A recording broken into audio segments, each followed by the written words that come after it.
Shalom saudara-saudara yang dikasihi oleh Tuhan. Kita patut bersyukur kepada Tuhan untuk pimpinan Tuhan dalam hidup kita. Sehingga ketika kita sungguh-sungguh menggumuli dan taat kepada pimpinan Tuhan, kita berjalan dengan tanpa penyesalan. Oleh karena itu kita bersyukur memiliki Tuhan yang baik dan menyertai kita. Salam jumpa dalam program Tuhan adalah Gembalaku. Setiap orang pada umumnya mempunyai impian dalam kehidupannya. Dan umumnya impian itu pastilah sesuatu yang menguntungkan dirinya, atau mungkin menguntungkan kelompoknya, atau bisa juga impian yang menguntungkan orang lain. Ada orang mempunyai impian, namun dia tidak berani melangkah, karena dia merasa tidak yakin, dan dia takut untuk melangkah.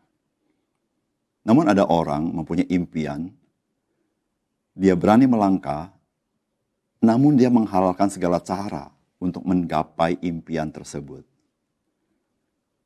Meskipun setiap orang punya impian, namun ada kalanya tidak setiap orang mengerti apa yang dia impikan itu. Bisa saja dia punya impian yang bukan semestinya yang harus diimpikan dalam hidupnya. Saudara, kita akan merenungkan firman Tuhan dari Matius pasal 27 ayat 1 sampai 10.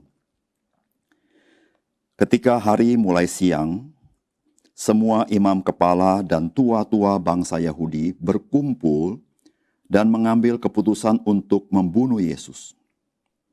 Mereka membelenggu dia, lalu membawanya menyerahkannya kepada Pilatus, wali negeri itu. Pada waktu Yudas yang menyerahkan dia, melihat bahwa Yesus telah dijatuhi hukuman mati, menyesallah ia. Lalu ia mengembalikan uang yang 30 perak itu kepada imam-imam kepala dan tua-tua. Dan berkata, "Aku telah berdosa karena menyerahkan darah orang yang tak bersalah." Tetapi jawab mereka, "Apa urusan kami dengan itu? Itu urusanmu sendiri." Maka ia pun melemparkan uang perak itu ke dalam bait suci, lalu pergi dari situ dan menggantung diri. Imam-imam kepala mengambil uang perak itu dan berkata, "Tidak diperbolehkan memasukkan uang ini ke dalam peti persembahan, sebab ini uang darah." Sesudah berunding, mereka membeli dengan uang itu tanah yang disebut tanah tukang periuk untuk dijadikan tempat pekuburan orang asing. Itulah sebabnya tanah itu sampai pada hari ini disebut tanah darah. Dengan demikian genaplah firman yang disampaikan oleh Nabi Yeremia. Mereka menerima 30 uang perak, yaitu harga yang ditetapkan untuk seorang menurut penilaian yang berlaku di antara orang Israel. Dan mereka memberikan uang itu untuk tanah tukang periuk, seperti yang dipesankan Tuhan kepadaku. Saudara yang dikasihi oleh Tuhan, firman Tuhan hari ini menceritakan bagaimana seorang Yudas Iskariot menyesali apa yang dia perbuat kepada Tuhan Yesus. Karena dengan dia menyerahkan Tuhan Yesus, dia menyaksikan Tuhan Yesus dijatuhi hukuman mati. Saudara, pernahkah dalam hidup saudara, saudara mengalami penyesalan? Seakan-akan saudara berpikir, jikalau saya mengulang hidup saya tidak akan melakukan itu lagi. Saudara, seharusnya penyesalan itu menjadi sesuatu yang berharga, menjadi pelajaran bagi kita. Sehingga ke depan, kita lebih berhati-hati dalam hidup kita. Pesan firman Tuhan hari ini terkait dengan hal itu. Yang pertama, saudara-saudara, mari kita berhati-hati dengan spekulasi yang sangat berbahaya. Saudara, bukankah Yudas Iskariot, dia melakukan sebuah spekulasi yang sangat berbahaya, bisa meleset di dalam perhitungannya. Yudas Iskariot adalah seorang Israel yang pasti merindukan bangsa Israel lepas dari penjajahan Romawi. Dan pasti dia berpikir ketika Mesias itu datang, dia akan membebaskan bangsa Israel dari penjajahan Romawi.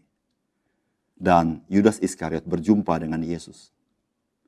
Dan dia menjadi salah satu dari 12 murid. Dan dia melihat bagaimana Tuhan Yesus begitu punya kuasa yang sangat besar. Kuasa atas alam, kuasa atas setan, kuasa atas maut, kuasa atas sakit penyakit. Dan Tuhan Yesus juga memiliki otoritas mengajar yang luar biasa, lebih daripada pengajar-pengajar agama pada zaman itu. Oleh karena itu, saudara-saudara, Yudas Iskariot mempunyai sebuah impian. Bagaimana jikalau Yesus Kristus memimpin umat Israel melepaskan diri dari penjajahan Roma? Maka dia berpikir, kalau saya menyerahkan Yesus, maka Yesus akan bertindak. Saudara-saudara, Yudas melakukan ini, dia memikirkan beberapa keuntungan yang didapatkan. Yang pertama pasti uang. Karena Yudas Iskariot adalah seorang yang mencintai uang. Dia mendapat dari para imam kepala 30 keping perak. Bukan itu saja. Dia juga mendapat keuntungan dengan bangsa Israel lepas dari penjajahan Roma. Dan ditambah lagi yang ketiga, maka dia menjadi seorang pahlawan bagi bangsa Israel. Saudara, bukankah ini sebuah hal yang sangat menggiurkan, keuntungan yang luar biasa? Namun ini adalah spekulasi yang sangat berbahaya. Dan memang betul, saudara, apa yang diimpikan tidak terjadi. Yesus menyerahkan diri. Yesus dihukum mati. Yesus tidak memberontak. Dan akhirnya Yesus digantung di atas kayu salib. Saudara yang kasih dalam Tuhan, Yudas Iskariot sangat menyesal untuk apa yang dia kerjakan ini. Namun saudara, peristiwa sudah terjadi. Yang berbahaya sudah ditempuh dan betul-betul di luar cara pikir daripada Yudas Iskariot. Saudara, bagaimana dengan hidup kita? Seringkali kita mungkin dalam bertindak kita berspekulasi. Tapi marilah kita minta hikmat Tuhan. Janganlah kita dengan begitu sembrono karena hawa nafsu kita. Kita berspekulasi. Dan apa yang kita pikir, kita akan mendapatkan sesuatu yang sesuai dengan apa yang di hati kita. Tetapi saudara-saudara, kenyataan tidak demikian. Oleh karena itu saudara-saudara, marilah kita minta pimpinan Tuhan. Langkah demi langkah. Supaya kita tidak melakukan tindakan-tindakan sembrono. Yang akhirnya menjadi kerugian besar dalam hidup kita. Yang kedua, saudara-saudara. Saudara, firman Tuhan hari ini mengajar kepada kita bahwa uang tidak pernah menjadi segala-galanya dalam hidup kita. Memang kita butuh uang, karena uang itu adalah alat transaksi, sehingga apa yang kita butuhkan kita bisa mendapatkan dengan uang. Namun saudara-saudara, apakah uang segala-galanya? Tidak, saudara. Saudara, Yudas Iskariot adalah salah seorang yang mencintai uang. Dia berpikir bahwa uang bisa menyelesaikan segala perkara. Dia berpikir bahwa uang bisa memuaskan hidupnya. Dia berpikir bahwa uang bisa membuat dia segala-galanya dalam hidup ini. Oleh karena itu dia menjual Tuhan Yesus. Namun saudara-saudara yang kasih dalam Tuhan, uang yang kita harap itu bisa menjadi bencana dalam hidup kita. Karena beberapa banyak orang yang mencintai uang dan berburu uang, maka dia menjadi korban daripada uang itu sendiri. Saudara, mari kita jangan menjadi budak uang, tapi biarlah uang menjadi hamba kita, yang kita atur pemakaiannya, kita atur penggunaannya, bahkan kita pakai untuk kemuliaan Tuhan. Saudara, jikalau kita melakukan seperti itu, maka betul uang yang Tuhan titipkan kepada kita sungguh memberkati hidup kita. Namun sebaliknya, jikalau saudara dan saya menjadi hamba uang, saudara akan celaka dalam hidup ini. Saudara, uang bukan segala-galanya. Namun yang menjadi segala-galanya adalah Tuhan dalam hidup kita. Marilah kita melayani Dia, bukan melayani uang. Biarlah kita melayani Dia, dan biarlah uang melayani kita. Sehingga kita boleh hidup sesuai dengan kehendak Tuhan. Yang ketiga,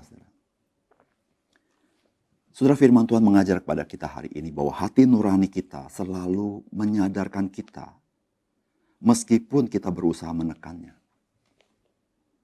Saudara, ini terjadi bagi para imam kepala ini. Bagaimana mereka begitu yakin mau menghukum mati Tuhan Yesus. Mereka begitu yakin bahwa Tuhan Yesus menghujat Allah. Seakan-akan keyakinan mereka itulah kebenaran. Namun saudara-saudara, hati nurani mereka berkata berbeda.